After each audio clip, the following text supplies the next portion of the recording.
This is BMT 6 decision trees. So a decision tree is just a decision-making tool to help a business evaluate what decisions to make.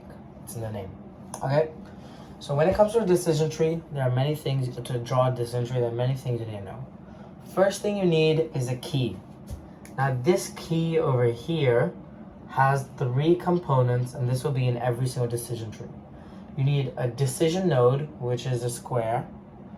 You need an output node, which is a circle, and then your rejected decisions, which is 2 straight lines.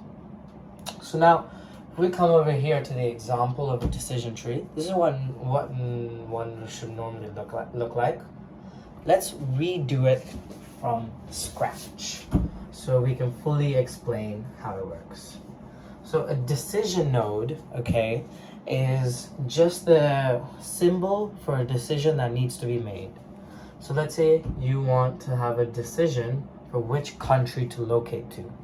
You want to go either America or you want to go to England, okay? So America and England are your outputs. That is the decision you have made, the output of your decision. That's why these are in circles, okay? And then you just start A, B, C, just label it like that. So A, B, B, C. It does not matter what you label them, just label them chronologically.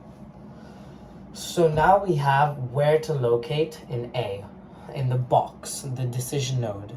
Then we have the output node as the output. So now after your output node, it would either be, so let's say moving to America would result in success or failure. And then same thing here, success or failure. So now all tables will provide you with a probability of success. So let's say it's 80%, we're at 0.8. So then we know this, so that's for success. So then we know this will be 0.2 because it always has to add to 1. So now let's say in England, the probability of success is 0.6. And this is 0.4. So it will always give you the amount you would earn if you went to America. So let's say I went to America. If it was a success, I'll earn $1,000. But if it's a failure, I'll earn $200. Okay? So now we write the same thing for England. If England was a success, I'll earn 2,000. But if England was a failure, I'll earn minus 500. Okay? So now what you're going to want to do is you're going to want to find the average of these two. To do that, you would basically do your 1,000 times 0.8, okay, plus 200 times 0.2. Now that'll give you your number of blah, blah, blah, blah. So let's just say for the scenario, it's like 850, 820, 840. I think that's the math. Yep. So if we move down here, we do the exact same thing. 2,000 times 0.6, okay, 1,200, okay, 1,200, and then minus 500 times 0.4, okay. Let's do, so times 0.4, let's say that gets you like